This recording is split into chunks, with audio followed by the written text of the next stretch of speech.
네, 오늘 옆에 있는 분들에게 우리 잘 오셨습니다. 한번 인사하겠습니다. 잘 오셨습니다. 네, 여러분 잘 오셨습니다. 오늘 여러분 가운데 하나님께서 회복과 은혜를 주시기를 소원합니다. 아멘. 네, 대인관계와 관련된 강의로 많은 사람들의 주목받고 있는 박재현이라고 하는 강사가 있습니다. 한 번쯤은 보셨을 겁니다. 박재현 씨. 여자 강사님이신데 이분이 이제 대인관계 관련된 강의들을 많이 하시죠. 이분이 쓰신 책이 있는데 나는 왜 너의 말이 힘들까라는 책이 있습니다. 이 글에는 이 책에는 이런 글이 있습니다. 내가 화나는 건 상대 때문일 수도 있지만 아닐 수도 있다. 내가 불편한 그 감정의 원인은 때론 내 안에 좌절된 어떤 욕구와 관련될 수 있다. 이렇게 말합니다. 예를 들면 이제 퇴근하고 집에 들어온 아버지가 아이들이 집안을 어질러 놓고 떠드는 모습을 보면 아이와 아내 두 대상에게 소리를 지를 수 있죠. 물론 집안을 어질러 놓은 아이들과 함께 치우지 못한 엄마의 탓도 있겠지만 아빠는 하루 종일 직장에서 산더미 같은 업무를 계속 치우느라고 피곤하고 힘든 상태로 집에 왔는데 집에 와서도 또 쉴 수가 없는 그 상황에 화가 나는 것이죠. 즉 휴식이 필요한 자신의 욕구가 좌절되어서 화가 많이 날 수 있다라고 하는 뜻이죠.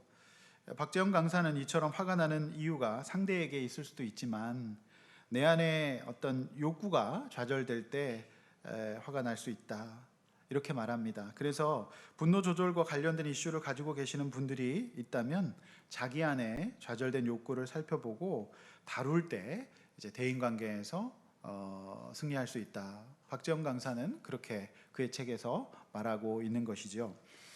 성도 여러분, 우리는 지난주에 동생 야곱에게 자신의 받을 아버지의 축복을 빼앗긴 분노가 아버지가 죽기만 하면 동생 야곱을 죽여버리고자 하는 살인의 계획으로 이어지는 모습을 봤습니다.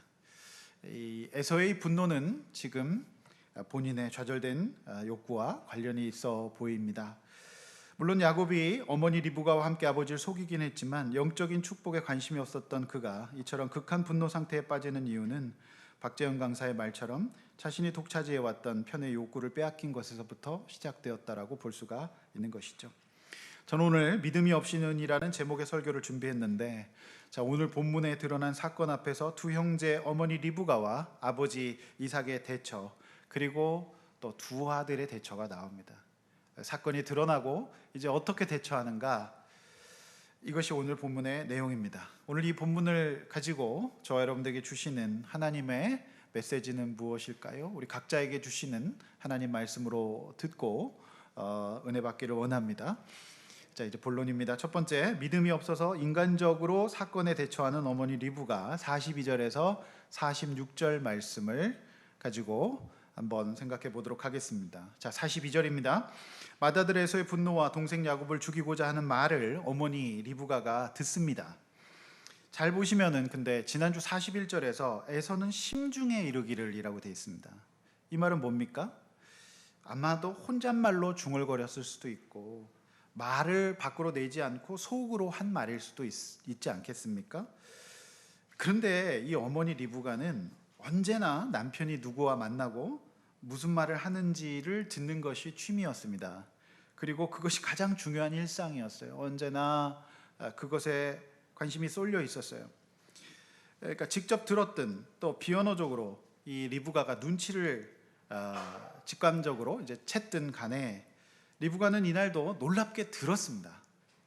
들었다는 것이 소리가 아니라 눈치로 또 비언어적으로 그 표정을 통해서 알 수 있었던 것이죠. 그날도 리브가는 정확히 팩트를 파악했습니다. 그런 말을 했구나. 큰일 났구나. 참 리브가는 대단한 청력의 소유자인 것 같습니다. 그녀가 오늘날 건강검진을 받았다면 최고 청력을 지닌 거의 소모즈급 청력의 소유자였던 것입니다. 자, 소모즈가 누군지 아시는 분 손들어 보십시오. 옛날 사람입니다. 소모즈 모르는 사람이 있습니다. 20대, 30대는 아직 몰라요. 소모즈라는 아주머니가 계십니다. 이렇게 놀라운 능력을 가진 분의 여자친구인가 아내인가 그런데요. 다 듣습니다. 뚜뚜뚜뚜 해가지고 다 듣는 소모즈. 네? 정말 놀랍습니다. 어떻게 이렇게 잘 들을까요? 참 기가 막히게 듣습니다. 여러분들 아내 청력은 어떻습니까? 거의 소모즈급 아닌가요? 네, 잘 듣습니다. 네, 참 잘 들어요. 놀랍습니다. 자, 그러나 그녀는 지금 들었지만 듣지 못하고 있는 것이 있어요. 뭘 못 듣습니까? 잊어버린 것은 무엇일까요? 자, 그녀 역시 남편 이삭과 같이 하나님의 말씀을 못 듣습니다. 사람의 이야기만 들어요. 그래서 창세기에 참 놀라운 것이 너무 디테일해요. 묵상하면 할수록 정교한 문헌이라는 생각이 듭니다. 그래서 부부는 한 몸입니다. 남편이 못 들으면 아내도 못 들을 가능성이 있고, 아내가 못 들으면 남편도 못 들을 가능성이 있습니다. 물론 부부가 좀 다른 것 같지만 오늘 본문에서 이 부부는 둘 다 유사합니다. 못 듣고 있어요. 그녀는 즉시 사람을 보내 야곱을 부릅니다. 43절, 내 아들아, 내 말을 따라 일어나 하란으로 가서 내 오라비 라반으로 피신하여. 여러분, 유사하지 않습니까? 이삭이 나. 리브가 역시 나밖에 없습니다. 내 말을 듣고 내 오라비에게 가서 피하라. 지금 이 부부는 놀랍게도 말씀이 아니라 나 나만 살아있다는 걸 성경은 보고 있어요. 여러분, 그래서 부부는 한 몸인 것 같아요. 하나님 말씀은 없습니다. 리브가에게는 내 말만 있습니다. 이삭과 매우 유사하지 않습니까? 야곱은 지금 아버지의 영적인 장자권의 축복을 받았습니다. 그리고 이전에 리브가가 이 두 아들을 임신했을 때도 이미 하나님이 야곱을 택하시고 축복하신다는 말씀을 들었어요. 근데 그 말씀을 못 듣고 있습니다. 잊어버렸어요. 그녀에게 지금 더 크게 들리는 놀라운 소리는 에서가 야곱을 죽인다는 말입니다. 그 분노의 말만 지금 귓가에 메아리치고 있습니다. 리브가는 친정으로 야곱을 보내기로 합니다. 성경에는 몇 날 동안이라고 되어 있죠. 리브가는 그저 며칠 피해 있으면 될 줄 알았습니다. 오래 가지 않을 거라 생각했습니다. 그러나 이것이 하나님의 인도를 받지 못하는 리브가의 인생의 최대 패착이었습니다. 두 가지에서 패착이었는데, 실수였는데, 하나는 그 피신의 대상이 중동 최대의 사기꾼 라반이었다는 것과, 또 하나는 날짜 계산이 생각보다 많이 잘못됐다는 것입니다. 그녀가 며칠이면 될 줄 알았던 시간은 자그마치 20년이 흘렀습니다. 몇 날 며칠이라고 계산했던 그 시간 계산이 틀려도 너무 많이 틀렸던 것이죠. 이 계산이 어리석었다는 것을 우리가 알 수 있는데, 성경을 잘 보시면 아버지 이삭은 이후로도 40년을 더 삽니다. 즉, 이 에서가 야곱을 아버지가 돌아가시면 죽인다 그랬거든요. 그러니까 40년 동안 안전할 수 있었어요. 하나님이 그를 지키는 방식은 그런 것이었는데, 하나님 말씀보다 본인의 사고와 지혜로 계산을 하다 보니 그 말씀을 잊어버리고 자신의 뜻대로 생각해서, 여러분 어떻게 됩니까? 그래서 이제 리브가는 영영 야곱을 못 만나요. 그리고 죽어버립니다. 죽고도 20년을 더 살아요. 그러니까 이제 40년 동안 살기 때문에 이삭은 야곱을 나중에 만나거든요. 못 만나는 거죠. 즉, 지금 이 자리가, 그녀의 생각보다 이 자리가 더 안전할 수 있었다. 그걸 우리는 참 깨닫게 되는 것이죠. 하나님의 말씀과 뜻을 들었던 말씀 잊어버리고 묻지 않았던 어머니 리브가는 당신의 남편 이삭이 편애로 에서를 축복하려고 하는 것에서 모든 사건이 일어났듯이 그녀 역시 여전히 하나님 말씀보다 야곱을 향한 편애로 온 집안을 그야말로 뿔뿔이 흩어지게 만드는 핵심적인 역할을 지금 하고 있습니다. 45절입니다. 에서의 분노가 풀리면 곧 사람을 보내어 불러서 내 사랑하는 아들 야곱을 보게 될 줄 알았지만 결국 그렇게 며칠이면 보리려고 했던 그 야곱을 못 보고 죽게 됩니다. 이것이 하나님의 말씀을 잊어버리거나 듣지 않는 인생의 허무함이에요. 주중에 한 청년과 성경 공부를 이 본문을 가지고 했습니다. 근데 그 청년이 저에게 이렇게 얘기했습니다. 목사님, 이때 에서와 야곱이 서로 좀 풀면 안 되나요? 서로 용서 구하고 혼나고 그러면 안 되나요? 이렇게 얘기했어요. 맞습니다. 이제라도 평생 못 보고 어머니는 죽고 별의 별일 다 당하는 20년의 험한 세월을 살지 않아야 알 수 있었어요. 한 번 해도 됐었어요. 근데 여러분, 20년 동안 야곱의 가족이 당한 그 사건을 보면 참혹함이 이루 말할 수 없어요. 사람이 당할 수 없는 일을 당해요. 근데 이 모든 과정을 누가 주도했습니까? 어머니 리브가가 주도한 거예요. 그래서 어머니의 믿음이 참 중요합니다. 이처럼 가정 안에서 이 적절한 감정의 표현과 의사소통이 이루어지지 않았습니다. 믿음의 가정인데도 그냥 이제라도 차라리 형에게 찾아가서 좀 혼나고, 그러면 에서는 그래 너 오늘 좀 빠따 한 대 맞자, 그 영적 축복 난 별 관심 없어, 그냥 너 해라, 이럴 수도 있지 않았을까요? 이런 것에 대해서 이제 정신분석학자 이기종 교수는 이렇게 말합니다. 어려서부터 한국 사회에는 이제 가정에서 부모로부터 부정적 감정을 있는 그대로 수용, 인정받기보다는, 표현하기보다는 숨기고 억압하는 식으로 한국 사회가 가르쳤기 때문에, 또 학교에서도 적절한 정서적 소통 학습이 이루어지지 않고 오직 인지적인 성취로 교육되어 온 한국 사회의 불행이다, 이렇게 말하고 있어요. 어찌 하루에 너희 둘을 잃으라. 이 45절 마지막 이 말씀이 믿음을 잃어버린 어머니 리브가의 초라한 현실이었어요. 하나님이 두 아들을 지키시고 키워주실 것이라는 믿음을 하나도 찾아볼 수가 없어요. 말씀이 없으면 이처럼 두려움에 사로잡히는 것이 우리입니다. 46절입니다. 야곱을 친정으로 피신시켜 에서에게 분리시키는 계획을 세운 리브가는 이제 남편을 설득시켜야 합니다. 뭐라고 말해야 될까요? 이렇게 얘기합니다. 내가 햇사람의 딸들로 말미암아 내 삶이 싫어졌거늘 야곱이 만일 형 에서처럼 이 땅의 햇족 속 딸들 중에서 아내를 맞이하면 어떻게 하겠느냐라는 명분이었어요. 이 말의 뉘앙스에서 우리는 아버지 이삭에게 이삭이 했던 질문, 어떻게 이렇게 빨리 잡았니? 야곱이 그 질문 받지 않습니까? 그때 뭐라고 대답했죠? 하나님이 잡아주셨다라고 대답했죠. 그 뉘앙스와 매우 유사해요. 그녀의 본심은 두려움에 사로잡혀서 사랑하는 아들 야곱을 잃을까 봐 그랬던 거거든요. 그런데 명분을 여기다 갖다 대고 있어요. 매우 유사해요. 리브가의 말은 맞기는 하지만 비상한 머리로, 순발력으로 남편 이삭을 설득하기 위한 명분이었어요.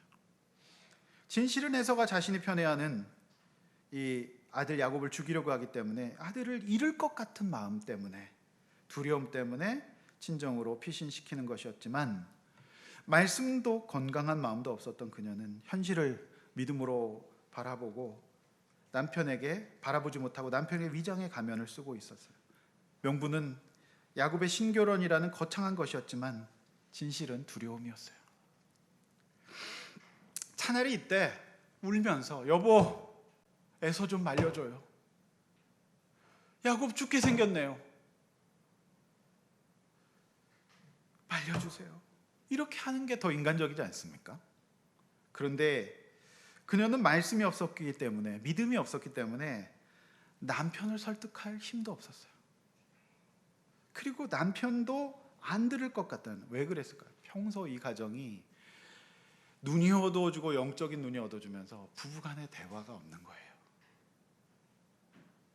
영적 대화가 없는 거예요.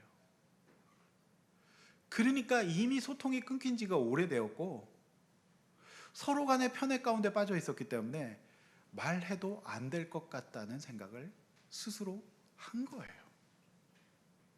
이것이 바로 이 가정의 비극입니다. 영적 대화가 없어요. 그러니 이 선택 때문에 사실상 야곱과 리브가 이 가정은 정말 콩가루 집안이 됩니다. 못 보고 죽어요. 이 얼마나 기가 막힌 현실입니까? 결국 창세기는 믿음의 조상 이삭과 리브가의 신앙이 지금 바닥을 찍고 있고 전혀 말씀이 들리지 않고 있고 믿음이 지금 어두워져 있기 때문에 인간의 권모술수와 부정정서 사연이 작동하고 있는 슬픈 가족사가 펼쳐지고 있는 것을 우리는 볼 수 있어요. 그러나 성도 여러분, 낙심하지 마십시오. 하나님께서 이 가정을 어떻게 포기하지 않고 다루어 가시고 결국 진실한 믿음의 조상으로 세워나가시는지를 우리는 성경을 통해서 확인하게 될 겁니다. 성도 여러분, 우리 모두가 온전한 믿음이 어디 있겠습니까? 우리는 다 완전하지 못하죠. 그러나 오늘 우리가 이 거룩한 주일 아침 예배 시간에 이 본문 앞에서 이 말씀을 묵상하고 깨닫게 되는 것이 우리가 비록 연약하지만 작은 믿음이라도 갖고 있다면 하나님께서 우리의 가정과 인생을 포기하지 않으실 줄로 믿습니다. 여러분, 이제라도 듣고 계신다면, 이제라도 내게 없었던 것이 무엇인지를 깨달으신다면 저 여러분들은 죽지 않고 망하지 않을 겁니다. 야곱을 죽이고자 하는 그 소리를 우리는 듣게 될 것입니다. 우리는 어떤 소리를 듣습니까? 우리의 중심을 흔들어 놓는, 우리를 정말 급하게 만드는, 우리 가운데 아무 생각 없게 만드는 이런 많은 소리들을 우리는 들을 수밖에 없어요. 보게 될 것입니다. 바로 그때 우리 내면 깊숙이 자리 잡고 있는 우리의 좌절된 욕구와 두려움이 작동하지 않을 수 있도록 한 번 더 생각합시다. 한 번 더 걸읍시다. 곧바로 친정으로 보내고 아이를 분리시키는 계획보다는 한 번 더 생각해 봅시다.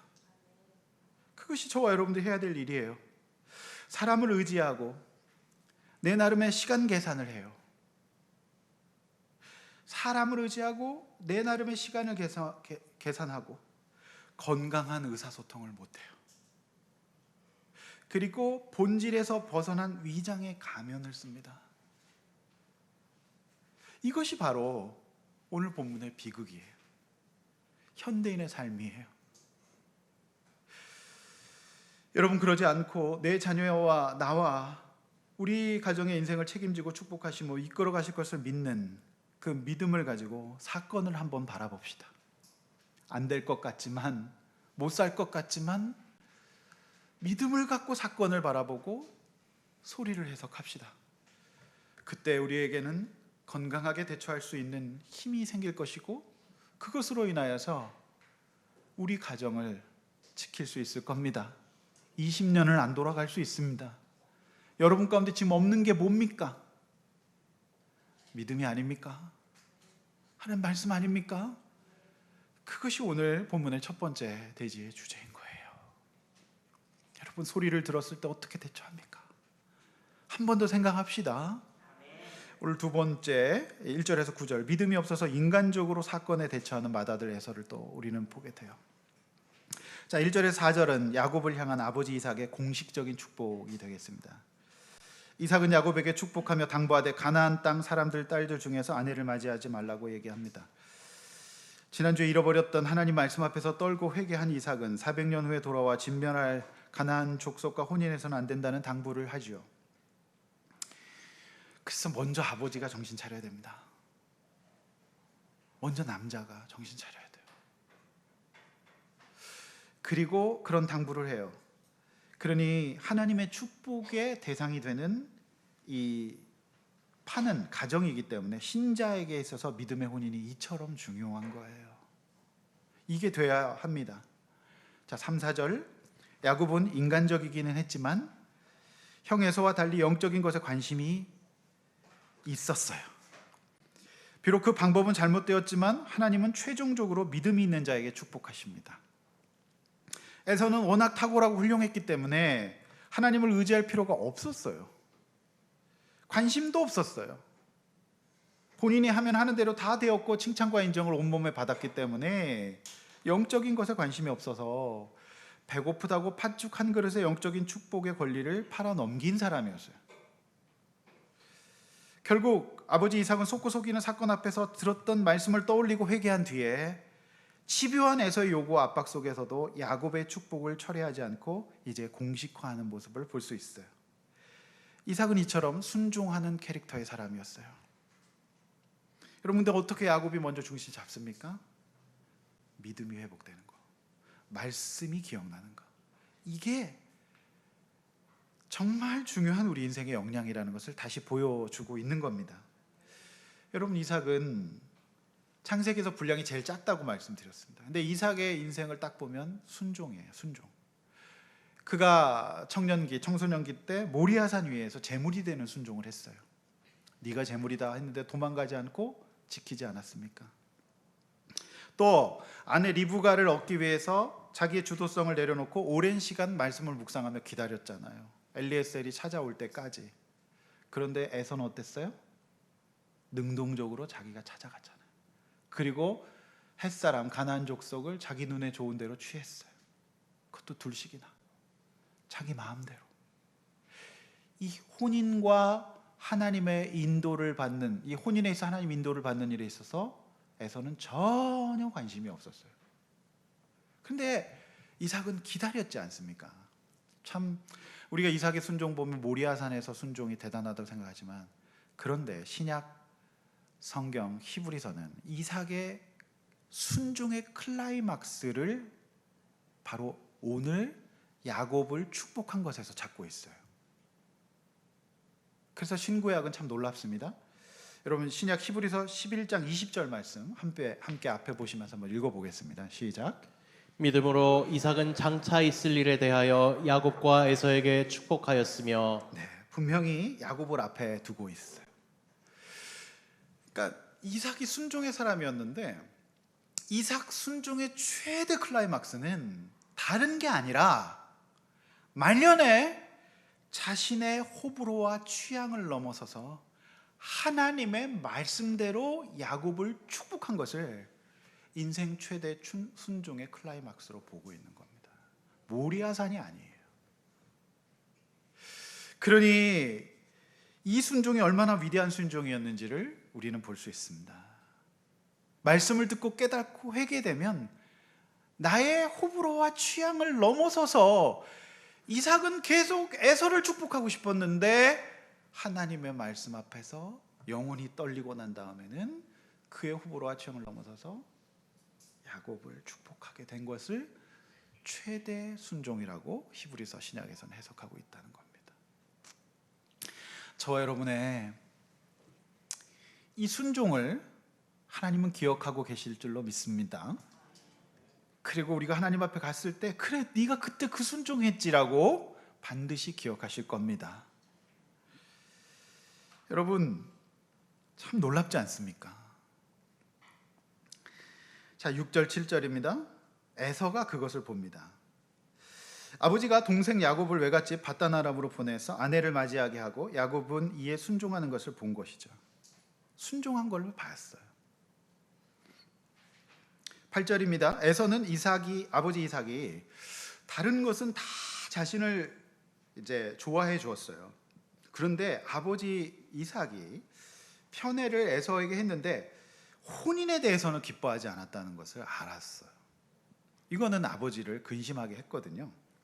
왜냐하면 에서 워낙 잘났고 거칠 것이 없는지라 자신의 눈에 보기 좋은 대로 가나안 해족 속의 딸들을 맞이했기 때문이죠. 그만큼 에서는 이런 영적인 것에 관심이 없었던 사람이에요. 그 축복의 통로가 될 혼인에 있어서도 자신의 흥미와 보상에만 관심이 있었죠. 자, 그걸 아버지가 속상해한다는 걸 알았어요. 그리고 야곱에게 그 축복을 주니까 아 그래, 그게 좀 잘못됐구나 이 생각을 하기 시작합니다. 이제 야곱이 분리된 상황 속에서 이제 내가 아버지 어머니 사랑을 독차지할 방법을 찾아야 되는데 내가 지금 혼인을 잘못했기 때문에 이 혼인을 통해서 내가 그걸 못 받는다고 하면 안 되겠다라는 생각을 하면서 이제 생각을 하게 되는 거죠. 그게 9절이에요. 저는 이 본문이 오늘 본문에서 가장 마음 아픈 본문 중에 하나예요. 에서는 이제 야곱도 떠난 마당에 그 아버지의 사랑을 독차지하는 방법이 뭐였냐? 해족속 가나안 여인과 혼인했던 것이 걸림돌이 됐기 때문에 그런 면에서는 이제 단순하게 생각합니다. 묵상이 안 돼요. 자신이 삶을 본질을 읽는 것을 못해요.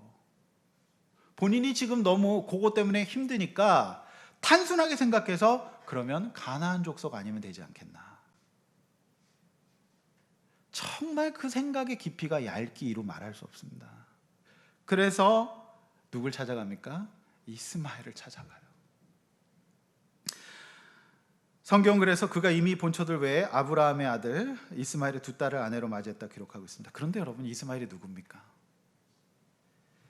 아버지 이삭을 그토록 괴롭혔고 정말 험한 꼴을 해서 몰래 그러다가 발견되어 가지고 하나님이 쫓아내려고 하셨던 하갈의 자손 아닙니까? 이삭은 평생 동안 이 이스마엘에게 받은 상처를 잊지 못했을 거예요. 그런데 에서가 그의 사위가 됩니다. 이로써 이제 맏아들 에서와 부모인 이삭과 리브가의 관계는 건널 수 없는 강을 건너게 됩니다. 영적인 일에 전혀 관심이 없었던 에서는 가나안 족속 아니면 되는 거 아닙니까? 이 가나안 족속하고 결혼했다는 것 때문에 문제가 됐다면 가나안 족속 아니면 되는 거 아닙니까? 라고 찾은 것이 이스마엘의 자손이었어요. 단순했어요. 그냥 적용을 흉내만 낸 거죠. 물론 이스마엘도 하나님의 이 아브라함의 자녀였죠. 하갈의 자녀였으니까요. 근데 그가 받은, 그 집안이 받은 축복은 영적인 축복이 아니었어요. 육적인 축복만 받았어요. 하나님 후처인 하갈과 그녀의 아들인 이스마엘에게 육적인 축복은 주셨기 때문이죠. 그래서 저는, 어떤 설교자는 이 부분을 이렇게 해석하시더라고요. 에서가 야곱을 축복한 아버지를 복수하는 방식이 이것이었다. 아버지의 속을 확실하게 뒤집어 놓을 수 있는 방식은 이것이었기 때문에, 한마디로 얘기해서 정말 아버지에게 큰 모욕을 준 것이다라고 해석하는 해석자도 있어요. 이해가 되지 않습니까? 왜 하필? 에서는 그만큼 언제나 세상 일과 하나님의 일이 겹칠 때 영적인 가치를 소홀히 여기고 이 본질이 무엇인가를 생각할 수 있는 사고력이 없었던 사람이라고 보여집니다. 이것이 그 인생의 비애예요. 결정적인 순간에 영적인 자리가 없었던 겁니다. 그리고 결정적인 순간에 영적인 선택을 하지 못했던 거예요. 그는 여전히 이스마엘의 자녀들이 받은 육적인 축복의 자녀들이 좋아 보였어요. 너무 좋아 보였죠. 고대 근동의 거부가 되었거든요.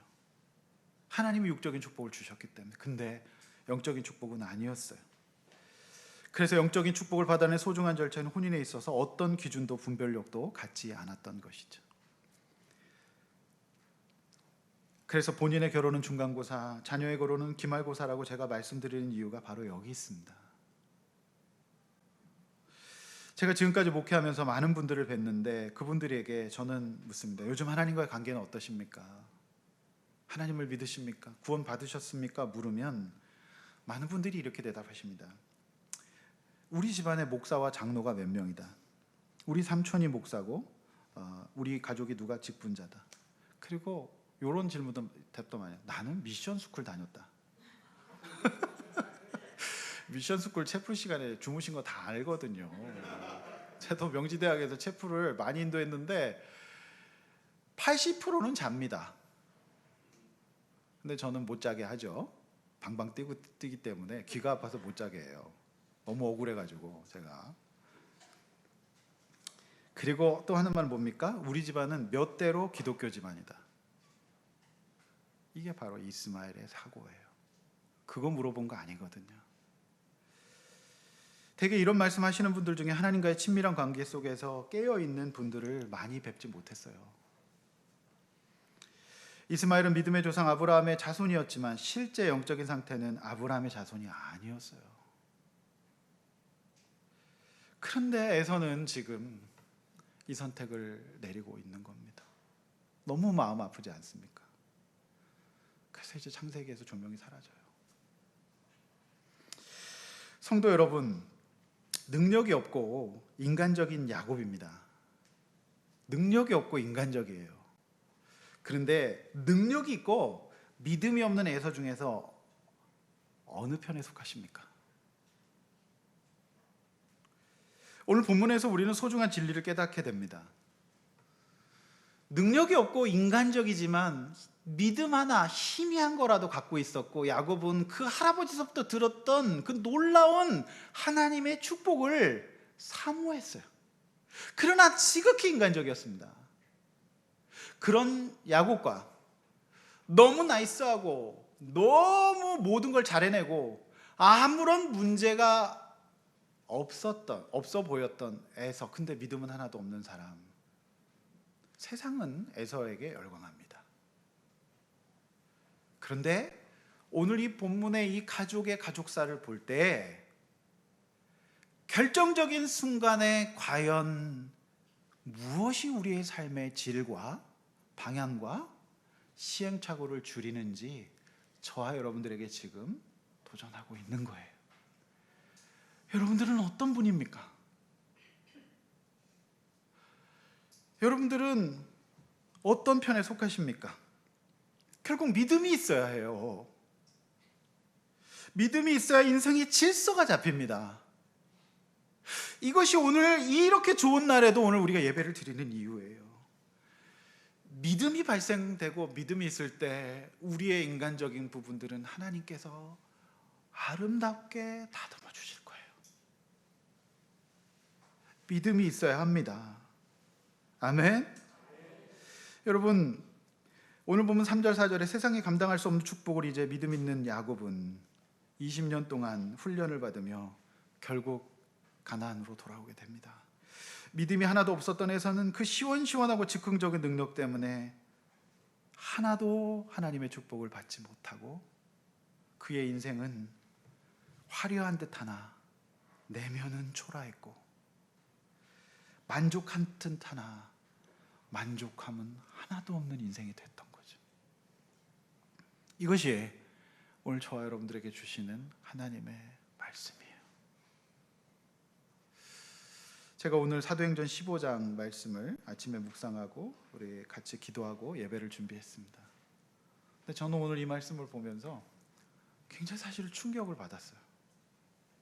왜냐하면 우리는 자동적으로 에서를 사모하게 돼 있거든요.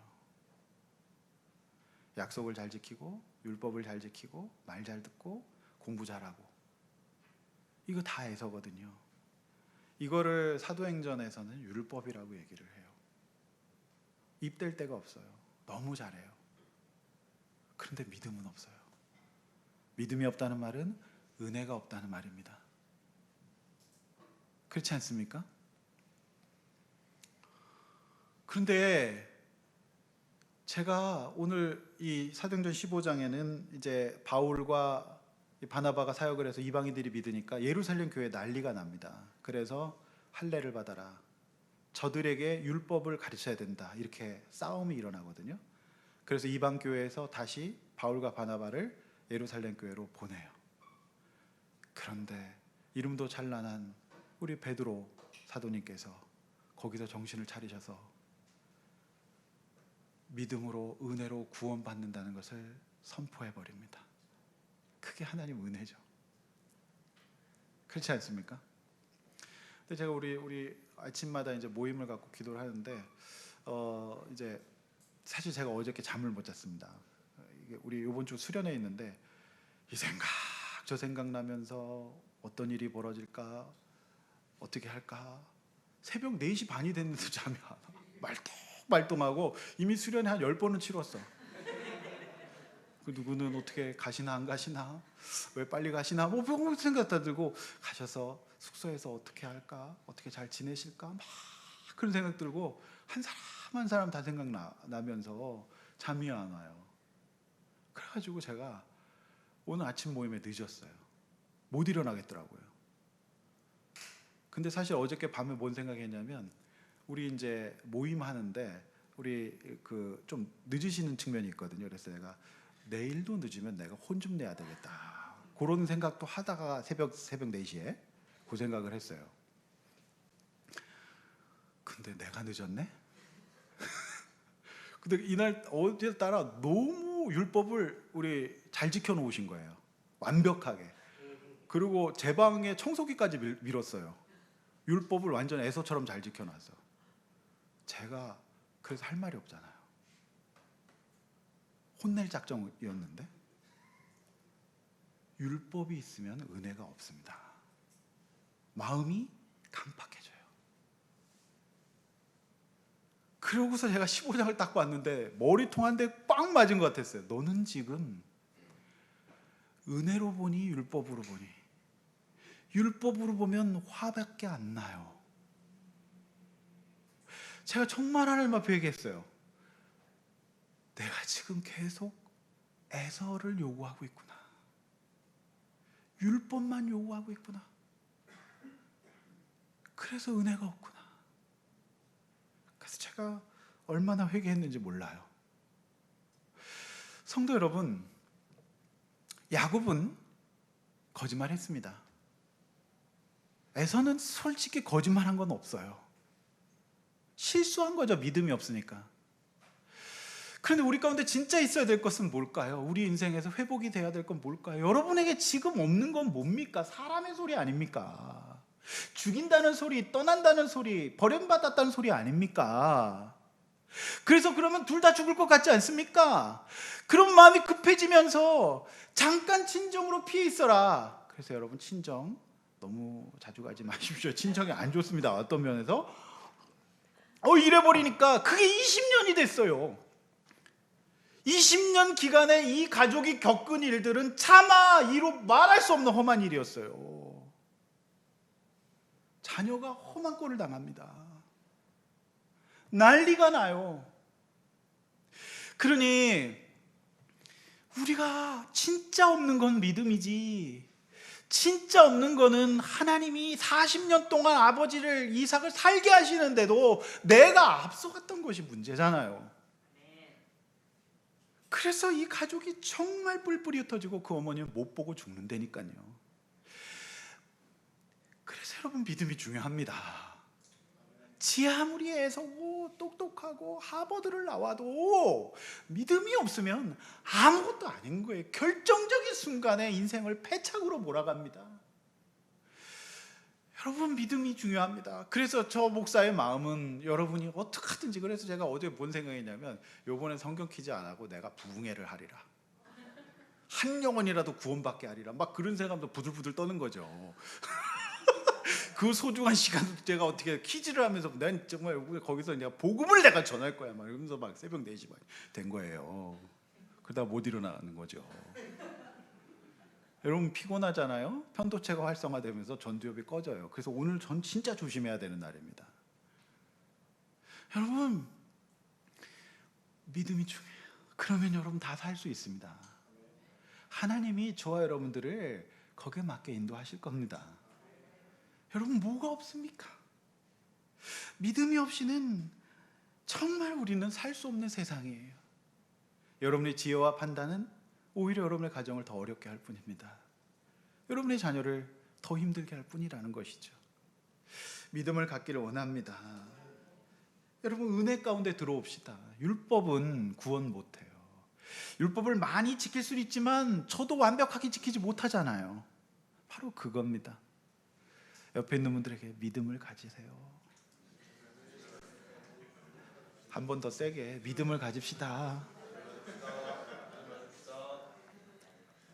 여러분, 믿음이 있으면 여러분의 인생은 정말로 축복의 그 은혜 가운데로 돌아오게 되는 거죠. 야곱이 나중에 얼마나 강력한 부자가 되는지 몰라요. 거부가 되고요. 이 야곱은 멘델의 법칙을 이해했던 사람이에요. 제가 볼 때 완벽하게 멘델의 법칙을 이해해가지고 창세기 고대 운동에서 이미 멘델을 끝낸 사람이에요. 생물학을 끝낸 사람이란 말이죠. 그의 소가, 그의 가축들은 최고 등급을 항상 받습니다. 여러분, 말씀 맺습니다. 세상 사람들은 믿음이라는 것의 소중한 가치를 몰라요.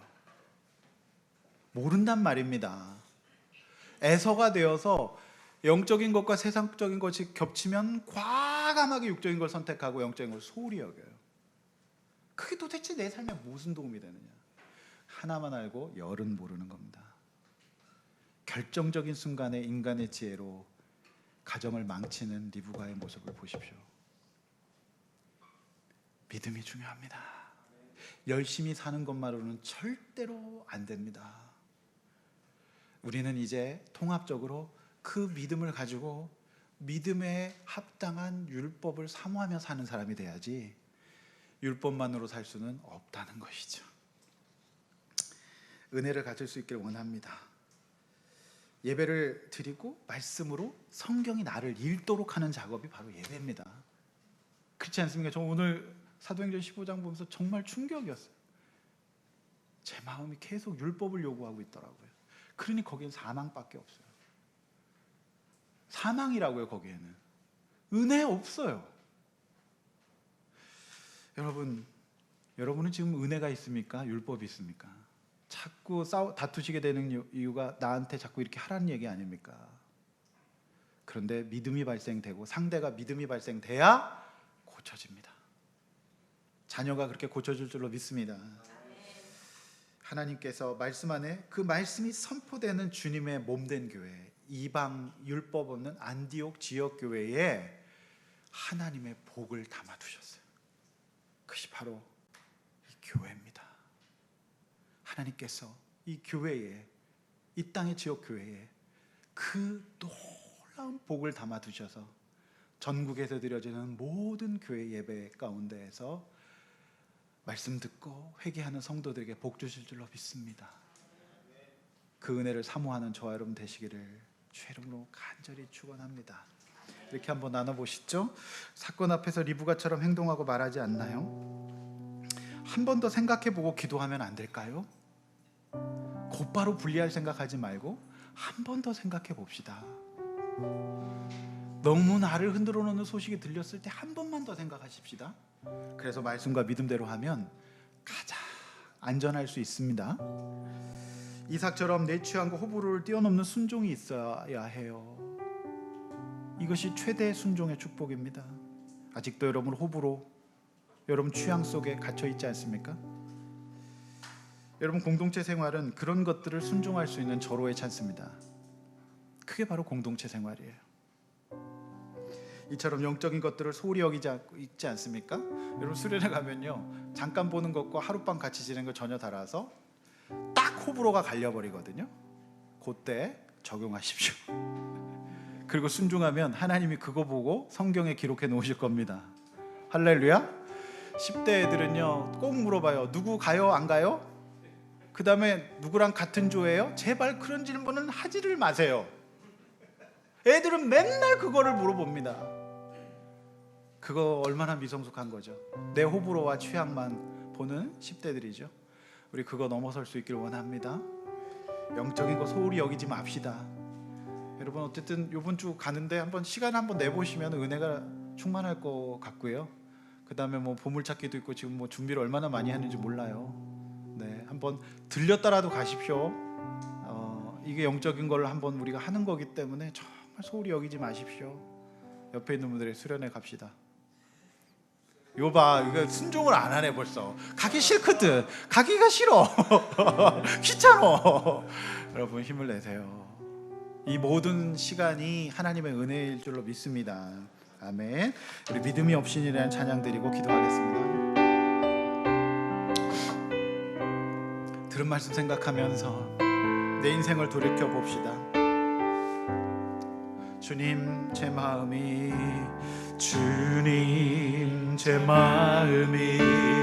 너무 둔해서 주님을 볼 수 없습니다. 이 땅에 속하여 이 땅만 보다가 주님 손을 놓쳤습니다. 주님 손을 놓쳤습니다. 나는 나그네로 왔는데 왜 주저한 나는 청지기인데 언제부터 내 주인이 되었나 주인이 되어버렸나 믿음이 없이는 기쁘시게 못하니 고된 수 헛된 뿐입니다. 다 헛된 뿐이 믿음이 없어서 무너진 삶의 모든 자리에 다시 주님을 우리 다시 한번 찬양하겠습니다. 주님 제 마음이 우리 자매님만 찬양합니다.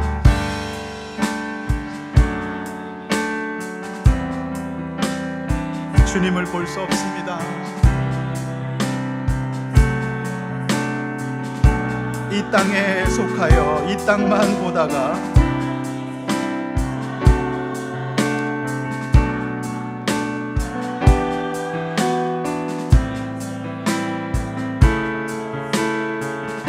형제님만 찬양합니다. 나는 나그네로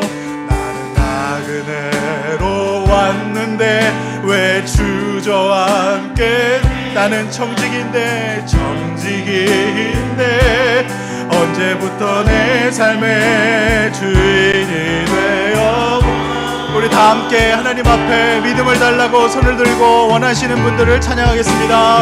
없이는 기쁘시게 못하나 믿음을 주소서.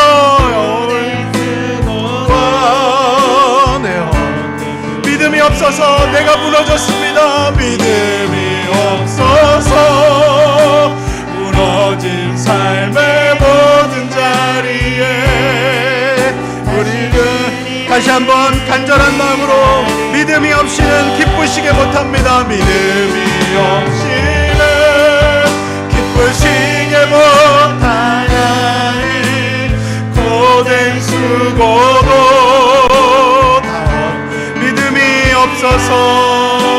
믿음이 없어서 무너진 삶의 모든 자리에 다시 주님을 기다립니다. 여러분 눈을 감으시고 가슴에 손을 한번 대보십시오. 여러분 열심히 사셨잖아요. 여러분 내가 에서처럼 세상에서 무시 안 받으려고 열심히 살았고 갖추었습니다. 집도 사고 차도 사고 공부도 했습니다. 근데 결정적으로 여러분 믿음이 없어서 안 되는 게 있지 않던가요? 결정적인 순간에 내 마음대로 내 가정과 내 결혼 생활이 안 되지 않던가요? 내 자녀가 안 되지 않던가요? 내 사업이 안 되지 않던가요? 내 결혼이 안 되지 않던가요? 여러분 믿음이 없어서 믿음이 있으셔야 합니다. 안 그러면 주님 무너집니다. 삶이 헤매게 됩니다. 제발 그러지 마시고 하나님 나에게 믿음을 주세요. 믿음으로 우리 가정이 이제라도 회복되게 해주세요. 내가 믿음을 갖게 해달라고 주여 한번 외쳐 기도하겠습니다.